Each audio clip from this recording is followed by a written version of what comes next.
राधे राधे भक्तों, जय श्री कृष्णा, जय श्री राधे।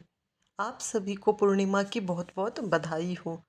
एक ऐसा दिन जब चंद्रमा अपनी 16 कलाओं से पूर्ण होता है और धरती पर दिव्यता बरसाता है। इसी शुभ तिथि पर जब श्रद्धा और आस्था से ओतप्रोत होकर श्री सत्यनारायण भगवान का पूजन और व्रत किया जाता है तो समस्त जीवन के संकट दूर हो जाते हैं और सुख समृद्धि की वर्षा होती है। तो आइए प्रिय श्रोताओं, आज सभी श्रद्धा और भक्ति भाव से अपने मन को शांत करके सुनते हैं श्री सत्यनारायण भगवान की दिव्य और कल्याणकारी कथा। सभी मिलकर प्रेम से बोले, गौरी पुत्र गणेश की जय, श्री सत्यनारायण भगवान की जय। एक समय नैमिषारण्य क्षेत्र में एकत्रित शौनकादि 88,000 श्री ऋषियों ने सूत जी से पूछा कि महाराज, महामुनि किस व्रत या तप से अभिष्ट फल की प्राप्ति होती है? हम सब यह सुनना चाहते हैं, कृपया बताइए। तब श्री सूत जी बोले, देवऋषि नारद जी की यह बात सुनकर भगवान कमलाकांत ने से पूछी थी। ऋषि कहने लगे, किसका उत्तर दिया उसी को अब आप सभी ध्यान पूर्वक सुनिए। एक दिन दूसरों पर कृपा करने वाले योगी नारद विविध लोकों में घूमते हुए मृत्यु लोक में आए। उन्होंने देखा यहाँ सभी मनुष्य तरह तरह के दुखों से पीड़ित हैं और अपने अपने कर्मों के अनुसार योनियों में जन्म लेकर दुख भोग रहे हैं। तब वे सोचने लगे कि किस उपाय से इन सभी दुखों का निश्चित रूप से नाश हो सकता है। विष्णु लोक में गए और वहां जाकर उन्होंने शंख चक्र गदा पद्मधारी भगवान विष्णु से को देखा और शुक्ल पक्ष के चतुर्भुज देव देवेश्वर भगवान नारायण को देखकर कुछ कहना चाह। नारद जी बोले, नारायण नारायण प्रभु, आप मन और वाणी से अतीत अनंत शक्ति हैं, आदि मध्य और अंत रहित है, निर्गुण है, गुणात्मा है, सबके आदि भूत हैं और भक्तों के दुखों का नाश करने वाले हैं। हे प्रभु, आपको मेरा बारंबार नमस्कार है। भगवान श्री विष्णु ने नारद जी की स्तुति सुनकर इस प्रकार उत्तर दिया। भगवान बोले, महाभाग, आप किस प्रयोजन से यहाँ आए हैं और आपके मन में क्या इच्छा है, बताइए, मैं आपकी सभी बातों का उत्तर अवश्य दूंगा। तब नारद जी कहने लगे, प्रभु, मृत्यु लोक में मनुष्य पाप कर्म वश तरह तरह की योनियों में जन्म लेकर तरह तरह से दुख भोग रहे हैं और अपने अपने पापों का फल प्राप्त कर रहे हैं। हे नाथ, उनके वे सारे क्लेश व सारे दुख बड़ी आसानी से दूर कैसे हो सकते हैं? यदि मुझ पर आप कृपा चाहते हो तो उपाय बताइए, उसी को सुनने की मेरी इच्छा है। तब श्री भगवान कहने लगे, वत्स, लोगों के प्रति अनुग्रह कामी होकर तुमने बड़ी अच्छी बात पूछी है। जिसके करने से मनुष्य मोह से मुक्त हो जाता है वह मैं तुमसे कह रहा हूँ। ध्यान पूर्वक सुनिए। एक अत्यंत पवित्र व्रत है जो स्वर्ग या पृथ्वी पर अति दुर्लभ है। मैं स्नेहवश प्रियवश आज उसी को प्रकट कर रहा हूँ। इस व्रत का नाम सत्यनारायण भगवान का व्रत है। इसको भली भांति विधान पूर्वक बतलाता हूँ। इस व्रत का सम्यक रूप में अनुष्ठान किए जाने से इस श्लोक में सुख भोग कर मनुष्य परलोक में मोक्ष को प्राप्त कर लेता है। भगवान की इस प्रकार को सुनकर नारद जी कहने ने कहा, हे प्रभु, इस व्रत का क्या फल है, इसकी क्या विधि है और किसने यह व्रत किया है और कब किया था, यह सब विस्तार से बताइए। तब भगवान बोले, इस व्रत से दुख शोक आदि का नाश होता है, धन धान्य की वृद्धि होती है और यह व्रत सौभाग्य संतति और सतत विजय प्रदान करता है। मनुष्य भक्ति श्रद्धा के साथ जिस किसी दिन यह व्रत कर सकता है, परंतु सत्यनारायण देव निशा मुक्त अर्थात संध्या के समय पूजे जाने पर संतुष्ट होते हैं। धर्मपरायण मनुष्य ब्राह्मण और बंधु बांधवों के साथ यह व्रत करे, भक्ति भाव के साथ भोग लगाए। भोग उत्तम पदार्थों का होना चाहिए। भोग सवा के हिसाब से, जैसे कि सवा छटाक, सवा पाव, सवा सेर आदि होना चाहिए। केला, घी, दूध, गेहूं का आटा, गेहूं का आटा ना मिले तो चावल का आटा, चीनी तथा गुड़ का भोग लगाना चाहिए। यह सभी चीज़ें परिणाम में सवा के हिसाब से ही होनी चाहिए। सबको एकत्रित कर निवेदन करना चाहिए। फिर घर के लोगों को साथ कथा सुनकर योग्य ब्राह्मण को दक्षिणा देनी चाहिए। इसके बाद ब्राह्मणों को प्रसाद खिलाकर अपने बंधु बांधवों के साथ भक्ति पूर्वक खुद भी प्रसाद ग्रहण करना चाहिए और भगवान के सामने प्रेमवश होकर नाचना और गाना चाहिए। इसके बाद स्तुति करके श्री सत्यनारायण भगवान का स्मरण करते हुए घर जाना चाहिए। इस प्रकार करने पर मनुष्य को निश्चय ही मनोवांछित फल प्राप्त होता है। इस कलयुग में तो सत्यनारायण भगवान व्रत के अलावा पृथ्वी पर अभिष्ट सिद्धि का और भी उपाय है। पूर्व काल में एक ब्राह्मण इस व्रत को करके कृत हो गए थे। अब उनकी कथा कहता हूँ, सुनो। काशीपुरी नाम में एक निर्धन ब्राह्मण रहा करते थे। वे भूख प्यास से व्याकुल होकर सदा पृथ्वी पर भटका करते। ब्राह्मण को दुखी देखकर ब्राह्मण प्रियवश भगवान वृद्ध ब्राह्मण का रूप बनाकर उनके पास गए। उन्होंने बड़े आदर के साथ पूछा, हे ब्राह्मण देवता, आप किस लिए अत्यंत दुखी होकर सारी पृथ्वी पर भटक रहे हो? अगर आपकी इच्छा हो तो सारी बात मुझसे कहिए, मैं सुनना चाहता हूँ। ब्राह्मण ने कहा, मैं बड़ा गरीब हूँ, भीख मांगने के लिए इस पर भटकता रहता हूँ। आप कोई उपाय जानते हो तो प्रभु कृपया करके मुझे बताइए। ब्राह्मण ने कहा, सत्यान भगवान विष्णु भगवान मनचाहा फल देने वाले हैं। हे ब्राह्मण, आप श्री सत्यान भगवान का उत्तम व्रत करें। मनुष्य को इस व्रत को करके सभी दुखों से मुक्त हो जाता है।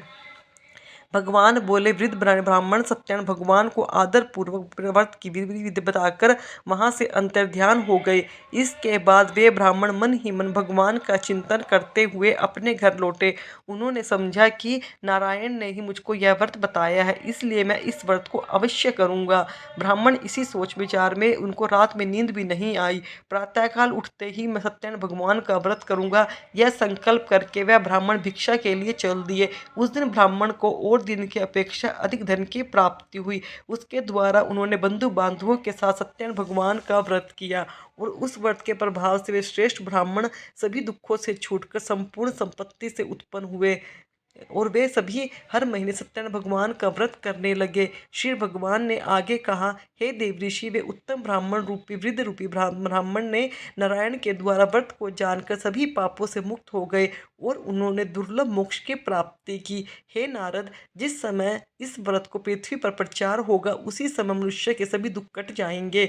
और मनुष्यसूत जी बोले, ऋषियों, नारायण ने महात्मा नारद को जैसा कहा था ठीक वैसा ही मैंने आप लोगों से कह दिया है, अब और क्या कहूँ। तब ऋषियों ने पूछा, इसके बाद पृथ्वी पर इस व्रत का अनुष्ठान किस मनुष्य ने किया था?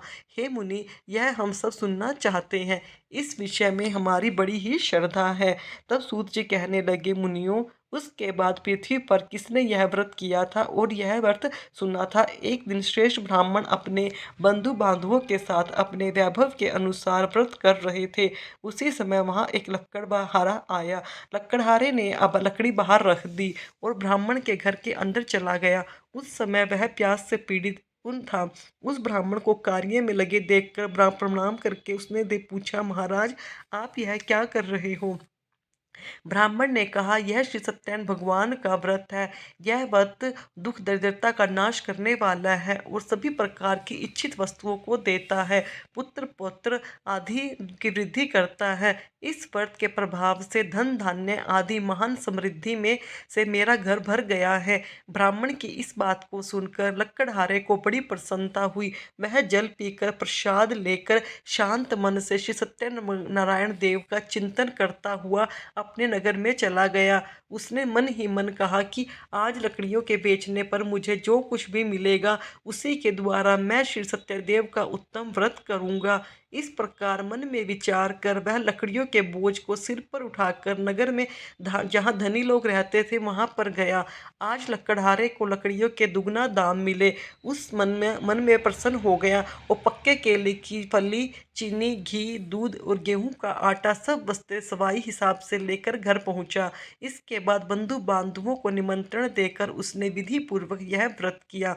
इस व्रत के पुण्य प्रभाव से वह लकड़हारा धन और पुत्र से संपन्न हो गया तथा इस लोक में सभी सुख भोग कर अंत में सत्यपुर अर्थात वैकुंठ लोक को प्राप्त हुआ। श्री सूत जी महाराज कहने लगे, हे ऋषियों, अब एक और घटना कहता हूँ, सुनो। पूर्व काल में उल्कामुख नाम का एक राजा था जो सत्यवादी, पराक्रमी, जितेंद्रिय था।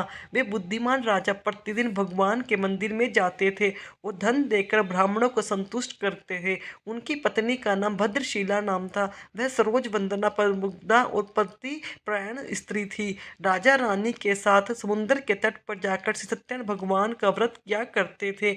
एक दिन जब राजा व्रत कर रहे थे कि एक साधु नाम का वाणिक वहां पर आया। वह व्यापार के लिए नाना प्रकार के रत्न आदि पदार्थों को अपनी नौका में भरकर लाया था। वाणिक समुद्र के किनारे नाव को खड़ी करके के तट के ऊपर गया और व्रत करके राजा को देखा कि उसने विनम्रता पूर्वक पूछा। साधु ने कहा, राजन, भक्ति चित्त से आप यह क्या कर रहे हैं, किसका अनुष्ठान कर रहे हैं, इस समय मेरे जानने की इच्छा है, इसलिए आप मुझे समझाकर कहिए। राजा बोले, साधु, मैं अपने बंधु बांधवों के साथ अतुलनीय तेज युक्त भगवान श्री विष्णु की पूजा कर रहा हूँ। मेरा यह व्रत पुत्र आदि की प्राप्ति के लिए है। इसके बाद साधु ने राजा को आदर पूर्वक प्रणाम करके कहा, राजन, इस व्रत की सांगोपांग विधि आप मुझे बतलाइए, क्योंकि मैं भी यह व्रत करना चाहता हूँ। मेरे भी संतान नहीं है, इस व्रत से मुझे निश्चय ही संतान की प्राप्ति होगी। ऐसा कहकर उस वाणिक अर्थात व्यापारी ने राजा से व्रत की विधि अच्छी तरह पूछकर वहां से प्रस्थान किया और अपने व्यापार का काम पूरा करके वह आनंद के साथ घर लौट आया। कुछ ही दिनों के बाद उसकी पतिव्रता पत्नी गर्भवती हुई और समय आने पर उसने एक बहुत सुंदर कन्या को जन्म दिया। कन्या शुक्ल पक्ष के चंद्रमा की तरह दिनों दिन बढ़ने लगी। व्यापारी ने उसका जातकर्म आदि संस्कार करवाकर उसका नाम कलावती रखा। इसके बाद वाणिक पत्नी लीलावती ने मधुर वचनों में एक दिन अपने पति से कहा, स्वामी, अपने पूर्व ने जो कहा सत्यनारायण भगवान व्रत करने की प्रतिज्ञा की थी, अब उसे पूरी क्यों नहीं कर रहे हो? साधु ने उत्तर दिया, प्रिय, मैं अपनी पुत्री कलावती के विवाह के समय अब सत्यनारायण भगवान का व्रत करूंगा। पत्नी को इस प्रकार आश्वासन देकर साधु वाणिक समुद्र के तट पर चला गया। इधर पिता के में घर में कलावती बढ़ने लगी। इसके बाद धर्म के जानने वाले पिता ने जब अपनी पुत्री के विवाह योग्य देखा तो अपने बंधुओं से परामर्श करके साधु ने वर ढूंढने के लिए दूत को कंचन नगर भेजा। कंचन नगर में गया और वहां कलावती के लिए सुयोग्य वाणिक पुत्र को देखा। वहां से उस वाणिक पुत्र को अपने साथ लाकर वापस लौट आया। साधु वाणिक उस सुंदर और सद्गुणी वाणिक पुत्र कुमार को देखकर बहुत प्रसन्न हुआ। अपनी जाति बंधुओं के साथ मिलकर बड़ी प्रसन्नता से यथाविधि अपनी कन्या उसको अर्पित कर दी, अर्थात उसके साथ उसका विवाह कर दिया। दुर्भाग्यवश कलावती के विवाह के समय भी वाणिक उस उत्तम व्रत को करना भूल गया। इससे श्री सत्यनारायण भगवान उस वक्त समय रुष्ट हो गए। कुछ दिनों के बाद वह व्यापार में निपुण व्यापारी अपने श्री जमाता अर्थात दामाद को लेकर व्यापार के लिए बाहर गया और राजा चंद्रकेतु के राज्य के समुद्र के समीप जाकर मणिरत्नासुर नगर में जा पहुंचा। वहां एक पुरी बनाकर वह अपना व्यापार करने लगा। उसी समय भगवान सत्यनारायण ने साधुओं को मिथ्यावादी जानकर उसे श्राप देते हुए कहा कि आज से कुछ दिनों में ही तुम यही दुखों प्राप्त हो जाओगे। इधर उसी दिन एक चोर ने राजमहल में धन चुराया। वह धन लेकर साधु के मकान के बगल के रास्ते से वह चोर जा रहा था। उसने घूमकर पीछे की ओर से आता राजा के दूत तो उसके पीछे पीछे ही दौड़कर आ रहे थे। वह डर गया, चुराए हुए धन को वहीं छोड़कर जल्दी से भाग गया। दूतों ने आकर देखा कि साधु व्यापारी के घर के पास राजा का धन पड़ा हुआ था।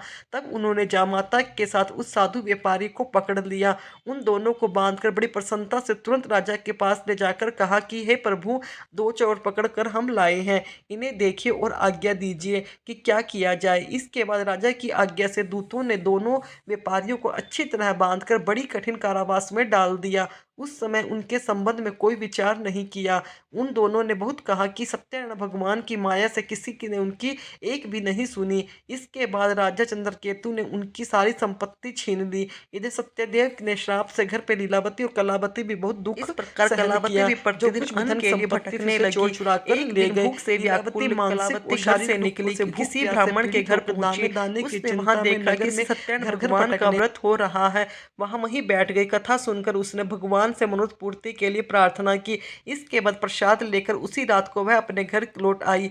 लीलावती ने अपनी कन्या को बहुत डांटा और कहा कि तू कहाँ थी, इतनी रात तक कहाँ थी, मेरा मन घबराता था। कलावती ने उत्तर दिया, माता, ब्राह्मण के घर सत्यनारायण भगवान का व्रत था, उसी को देख रही थी। श्री सत्यनारायण भगवान का यह व्रत सभी मनोरथों को पूर्ण करने वाला है। अपनी कन्या की बात सुनकर लीलावती भी यह व्रत करने को तैयार हो गई। उस साधु पत्नी ने अपने सुहृद बंधुओं के साथ श्री सत्यनारायण भगवान का व्रत रखा। मेरे स्वामी और दामाद शीघ्र लौट आए। श्री सत्यनारायण भगवान ने उसके बार बार इस वरदान की प्रार्थना की और कहा कि मेरे पति और दामाद का अपराध क्षमा कर दीजिए। तब वाणिक पत्नी के इस व्रत के प्रभाव से सत्यनारायण भगवान प्रसन्न हो गए। उन्होंने श्रेष्ठ राजा चंद्रकेतु के स्वप्न में दर्शन देकर कहा कि राजा, सवेरा होते ही इन दोनों व्यापारियों को छोड़ देना और उनका जो धन तुमने लिया है उसे दुगना उन्हें दे देना, नहीं तो तेरे राज्य पुत्र आदि सब सब नष्ट कर दूंगा। राजा को स्वप्न में इतना कहकर प्रभु अंतर्ध्यान हो गए। प्रातःकाल होते ही वह राजा अपनी सभा में गए और अपने सज्जनों के साथ वहां बैठकर उन्होंने दूतों की आज्ञा दी, सभी जाकर उन दोनों बंदी महाजनों को तुरंत कैद से मुक्त कर दो। राजा की आज्ञा पाकर दूतों ने दोनों व्यापारियों को मुक्त कर दिया और उन्हें साथ ले जाकर विनयपूर्वक राजा से कहा, महाराज, दोनों व्यापारियों की हथकड़ी बेड़ी खोलकर हम इन्हें यहाँ ले आए हैं। उसी समय उन दोनों के मन में पुरानी बातें याद आई और भगवान सत्यनारायण की महिमा को याद करके वे दोनों व्यापारी विस्मय और भय से विवल हो गए। उन्होंने राजा चंद्रकेतु को प्रणाम किया। राजा ने उनको देखकर बड़े आदर से कहा, देवश, तुम्हें दुख प्राप्त हुआ है, अब तुम्हें कोई भय नहीं है, तुम दोनों को मुक्त कर दिया गया है। इसके बाद राजा चंद्रकेतु ने सोने और रत्नों से बने हुए गहनों द्वारा उन दोनों व्यापारियों को सुसज्जित किया, बड़ी मीठी वाणी से उनको अति सुख पहुंचाया और छीने हुए धन से दुगना धन देकर उन्हें विदा किया।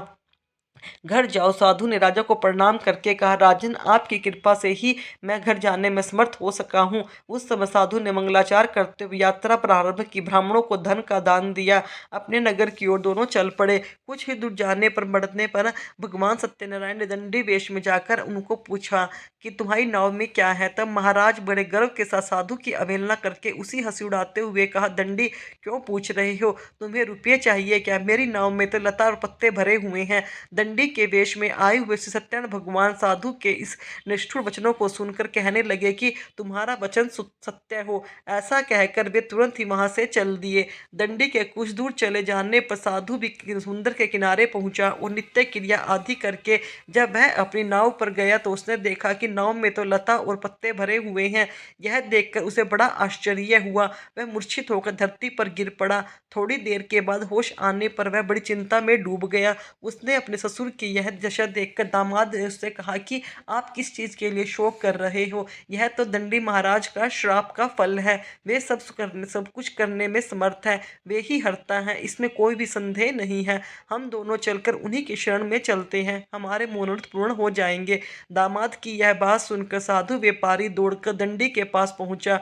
उनके दर्शन करके पर भक्ति पूर्वक नमस्कार करके उनसे बोला कि महाराज, मैं बड़ी दुरात्मा हूँ। आपकी माया से मुग्ध होकर मैंने जो कुछ कह दिया उसके लिए मुझे क्षमा कर दीजिए। मैंने आपके सामने दुष्ट वचनों का प्रयोग किया है, हे प्रभु, इसके लिए मुझे क्षमा कर दीजिए, क्षमा कर दीजिए। साधु तो दूसरों पर उपकार करने में ही लगे रहते हैं। ऐसा कहकर शोक विवल होकर वह व्यापारी बार बार दंडी महाराज को प्रणाम करने लगा और रोने लगा। साधु व्यापारी को इस प्रकार विलाप करते हुए देखकर दंडी महाराज ने कहा कि रो मत, मेरी बात सुनो। तुम मेरा अपमान करके मेरी पूजा से विमुख हो गए थे, उसी के फलस्वरूप बार बार तुम्हें कष्ट प्राप्त हो रहा है। भगवान के इस प्रकार के वचनों को सुनकर साधु व्यापारी ने भगवान की स्तुति की। वह प्रणाम करके बोला कि हे प्रभु, ब्रह्मा आदि देवता भी आपकी माया से मोहित होकर आपके स्वरूप को नहीं जान सकते, तो मैं अज्ञानी कैसे जान सकता हूँ? इसलिए मैं अभला आपको कैसे जान सकूंगा? आप प्रसन्न हो जाइए प्रभु, मैं अपने वैभव और सामर्थ्य के अनुसार आपकी पूजा अवश्य करूंगा। मैं आपकी शरण में हूँ, मुझे पुत्र पौत्र आदि देना, मेरी रक्षा कीजिए। साधु व्यापारी के इस प्रकार भक्ति पूर्व वचनों को सुनकर भगवान जनार्दन संतुष्ट हो गए। साधु को मनचाहा वरदान देकर वही अंतर्ध्यान हो गए। इसके बाद साधु ने नाव पर चढ़कर देखा तो नाव रत्न आदि से भरी हुई थी। सत्यनारायण भगवान के कृपा से मुझे मनोवांछित फल मिल गया। ऐसा कहकर साधु ने अपने मित्रों के साथ विधिवत सत्यनारायण भगवान की पूजा की और बड़े हर्ष के साथ यात्रा आरंभ की। तेजी से नाव चलाकर वे दोनों अपने देश जा पहुंचे। साधु ने अपने दामाद से कहा, वत्स, यह देखो, मेरी नगरी दिखाई दे रही है। इसके बाद साधु ने अपने धन को रखवाले दूत को नगर के में भेजा। दूत ने साधु की पत्नी लीलावती के पास जाकर हाथ जोड़कर प्रणाम करते हुए कहा, आपके पतिदेव तरह तरह के रतन धन के साथ अपने दामाद और सहस्त्र मित्रों से घिरे हुए आ रहे हैं। साधु वाणी पत्नी दूत के मुख से अपने पति और दामाद के आने का समाचार सुनकर बड़ी प्रसन्न हुई और सत्यनारायण भगवान की पूजा करके उसने अपनी पुत्री से कहा कि पुत्री, मैं अपने पति और दामाद के स्वागत के लिए जा रही हूँ, तुम भी तुरंत चलो। माता की बात सुनकर कलावती ने कहा, सत्यनारायण भगवान का व्रत किया है, किंतु प्रसाद ग्रहण किए बिना ही वह पति के सामने चल पड़ी। इससे सत्यनारायण भगवान रुष्ट हो गए और धन रत्न दामाद को लेकर नौका जल में अदृश्य हो गई। कलावती ने जब अपने पति को न देखा तो वह शोक और व्याकुल होकर रोती हुई धरती पर गिर पड़ी। धरती पर गिरी पड़ी वह अपने पति और नाव को न दिखने से अत्यंत शोकातुर थी। पुत्री की इस दशा को देखकर साधु व्यापारी बहुत डर गया। उसने सोचा कि यह बड़ा आश्चर्य हो गया। नाव खोलने वाले भी बड़ी चिंता करके लगे। यह सब देखकर पतिव्रता लीलावती अत्यंत दुख से विवल होकर विलाप करती हुई अपने पति से कहने लगी, स्वामी, मैंने अभी अभी दामाद को देखा था। क्षण भर मात्र में नौका के साथ दामाद भी अदृश्य हो गए। यह कहीं नहीं दिख रहे। पता नहीं किस देवता ने उन्हें इस प्रकार हरण कर लिया है। आप इस क्या भगवान सत्यनारायण प्रभाव को नहीं जानते? लीलावती इस प्रकार कहकर विलाप करने लगी। उसी के साथ सारे बंधु बांधव भी रोने लगे। लीलावती अपनी पुत्री को गोद में लेकर विलाप करने लगी। पुत्री कलावती ने स्वामी को डूबा हुआ जानकर बड़े दुख हृदय से पति की पादुका को लेकर सती होने का निश्चय कर लिया। धर्म को जानने वाला साधु व्यापारी अपनी पुत्री की इस स्थिति को देखकर अपनी पत्नी के साथ शोक से व्याकुल हो गया। उसने मन ही मन सोचा कि निश्चय ही सत्यनारायण भगवान की माया के द्वारा ही मेरे दामाद भी हरे गए हैं। मैं अपने वैभव के अनुसार सत्यनारायण भगवान की पूजा करूंगा। साधु ने वहां सब लोगों को बुलाकर यह बात कही और अपनी इच्छा प्रकट करते हुए धरती पर दंड की तरह गिरकर दंडवत होकर प्रणाम करके बार बार सत्यनारायण भगवान को प्रणाम करने लगे। इससे सत्यनारायण भगवान प्रसन्न हो गए। उन्हें आकाश से ही साधु के प्रति कहा हुआ, साधु, तेरी कन्या मेरे भोग का अपमान करके पति को देखने के लिए आ गई। इसी कारण तेरा इसका पति अदृश्य हो गया है। अब वह घर जाकर प्रसाद ग्रहण करके लौट आए तो इसे पति अवश्य मिलेगा। उसे स्वामी का सुख प्राप्त होगा, इसमें कोई भी संदेह नहीं है। माणिक पुत्री कलावती ने आकाश से यह प्राणदान देने वाली आकाशवाणी सुनी और सुनकर तुरंत ही वह अपने घर को चली गई। वहां जाकर उसने प्रसाद ग्रहण किया। इसके बाद जब लौट कर आई तो उसे अपने पति के नाव सहित समुद्र में देखा और अत्यंत सुखी हुई। उसने अपने पिता से कहा, पिताजी, आइए हम लोग घर चलते हैं, अब देर क्यों कर रहे हैं? पुत्री की इस बात को सुनकर वह व्यापारी प्रसन्न हो गए और विधि विधान से भगवान सत्यनारायण की पूजा करके धन रतन बंधुओं के साथ घर पहुंचा। इसके बाद हर संक्रांति पूर्णिमा को यह विधिवत सत्यनारायण भगवान की पूजा करता हुआ लोक में सुखी होकर अंत में सत्यपुर को प्राप्त हो गया। सूत जी बोले कि हे श्रेष्ठ मुनियों, एक उपाख्यान और सुनिए। पूर्व काल में वंशध्वज नाम का एक प्रजापालन में तत्पर राजा थे। उन्होंने सत्यनारायण भगवान के प्रसाद का परित्याग किया था, इसलिए वे दुख को प्राप्त हुए। एक दिन राजा ने वन में जाकर तरह तरह के हिरणों का शिकार किया। फिर विश्राम के लिए वे बरगद के वृक्ष के नीचे गए। तब उन्होंने देखा कि ग्वाले बड़े संतुष्ट मन से मित्रों को साथ लेकर भक्तिपूर्वक सत्यनारायण भगवान की पूजा कर रहे हैं। तब राजा ने सत्यनारायण भगवान की पूजा होती देखी, किंतु घमंड के कारण ना तो वहां गए और न ही प्रणाम किया। ग्वाले राजा के पास प्रसाद रखकर आ गए। पूजा की जगह आकर लेकर प्रसाद अपने अपने घरों को चल दिए। राजा ने प्रसाद नहीं लिया, इसलिए वे बड़े दुख में पड़ गए। उनके 100 पुत्र मर गए, धन धान्य सभी संपत्ति नष्ट हो गई। तब उन्होंने सोचा कि अवश्य ही सत्यदेव ने मेरा सब नष्ट कर दिया है, इसलिए जिस स्थान पर ग्वाले पूजा कर रहे थे अब मैं वहीं पर जाऊंगा। राजा ने मन ही मन ऐसा निश्चय किया। ग्वालों के पास जाकर उसने साथ भक्ति पूर्वक श्रद्धा पूर्वक भी सत्यनारायण भगवान की पूजा की। तब भगवान की कृपा से ही धन धान्य आदि फिर से संपन्न हो गए और इस लोक में सभी सुख भोग कर अंत में वैकुंठ को गए।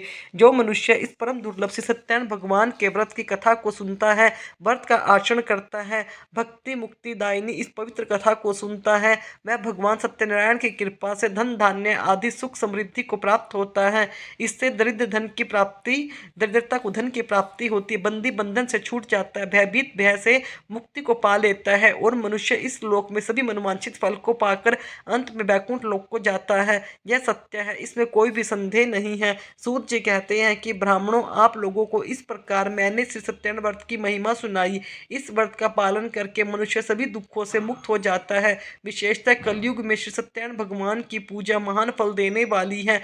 इस देव को कोई सत्यनारायण भगवान कहते हैं और कोई सत्यदेव कहते हैं। यह नाना रूप धारण करके सभी मनोरथों को पूर्ण करते हैं। वह सनातन सत्यदेव कलयुग में सत्यव्रत के रूप में अवतरित होंगे। हे श्रेष्ठ मुनियों, जो मनुष्य नित्य इसका पठन या श्रवण करता है, श्री सत्यनारायण भगवान की कृपा से उसके सभी पाप नष्ट हो जाते हैं। प्रेम से बोली श्री सत्यनारायण भगवान की जय। प्रेम से बोली सत्यनारायण भगवान की जय। भक्तों, अगर आपको मेरी सुनाई गई कथा अच्छी लगे तो मेरे चैनल को सब्सक्राइब करें, वीडियो को लाइक करें, कमेंट में राधे राधे अवश्य लिखें। धन्यवाद भक्तों।